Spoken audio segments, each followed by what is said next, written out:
Gusto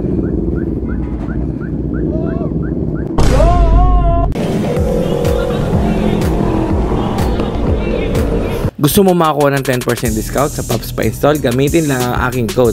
Hanggang May 18 lang yan guys. Kaya tara na, Pops Pa-Install na. Yun guys, meron kami rides ngayon. Yun, puro big bike. Gamit ko lang ngayon mga kay kasi sa Aerox. Pero papalag to. Oh, ba't nambubuli ka? Bago yun eh.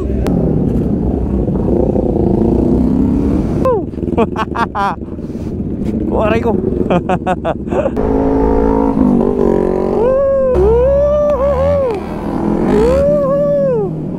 Ayan na mga mamaw.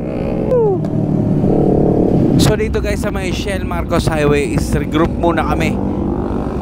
Saan ba? Doon? Doon pa? Kung wala na helmet si Tol, punta yan. Okay. Sige dyan muna, doon na. Diretso na. Diretso mo muna doon. Ayun nga guys, may mga lady rider pa kami kasama. Kaya mo? Okay na to, naalis na tayo. Alis na tayo. Saan tayo? Sumulong, doon pa. Doon pa. Ako na rin pala yung nagmistulang sweeper sa kanila. Kaya yun, pinapauna ko sila guys. Para syempre walang maiwan at walang maligaw. Okay, go. Dami.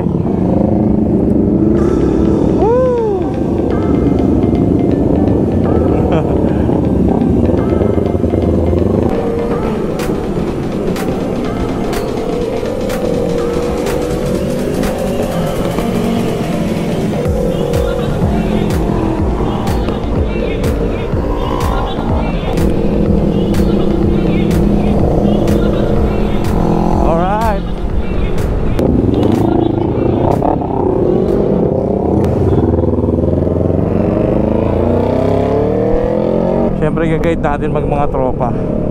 Gusto nyo ng ilaw? Medyo madilim ba? Ayan o. Boom. Paliwanag ang buhay yan guys. So pwede natin gamitin yung ilaw natin.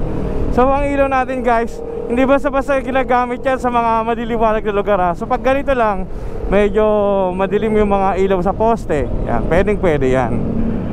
Teka lang ha. At ayun nga guys, naiwan yung batch namin. Doon, alam mo ba kung saan? Alam mo? Fatima? Ha? Fatima? Alam mo? Yung may McDonald's? Malayo pa rito yung Fatima. Ito kasi yung tabi sa atin. Subukan natin to. Sige.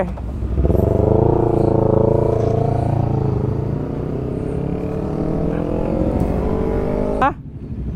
Ito lang naman ang Fatima eh. Tapos may mga kapihan dyan sa gilid. Hindi ko alam kung dyan yun. Nagilid na yan. Yan yung alam kong kapihan. Pero hindi ko pa alam yung sinasabi nila na kinakapihan nila. Kung dito sa side na to, hindi ko na kasi alam yun eh. Kung meron pa eh.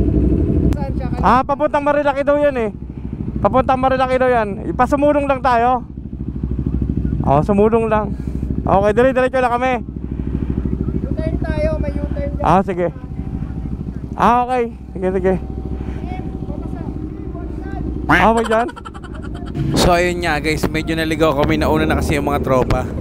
Langya, iniwan nyo kami.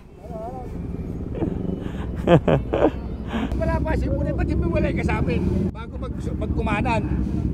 Bago magkumanan? May senyas na ako eh. Hindi, kumanan naman kami. Inintay ko sila eh.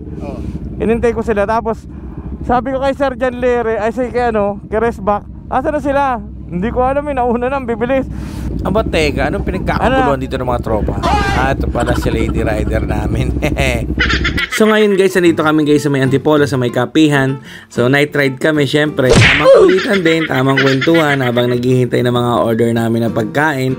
So ganun lang kasimple yung banding namin guys. So bigla ang rides, tapos syempre sharing ng kung ano yung mga nalalaman sa motor. At syempre hindi mo naman kailangan na makipagpabilis pa. Hindi na uso yung ganun. Ang uso ngayon guys, pasarapan ng buhay. Kaya chill lang kami. Kaya nga kami tinawag na NK Chiller. Syempre after ng kainan, kwentuhan, kulitan, so go home na kami. Ayan, shoutout kay Karesback pala.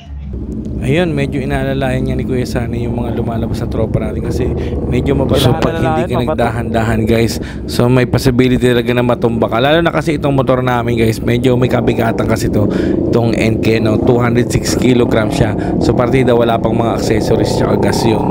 So ano pa kaya pag meron pa? So kita nyo naman si tropa, medyo hirap siya yun, oh. Lumulubog yung nasa hulihang gulong niya.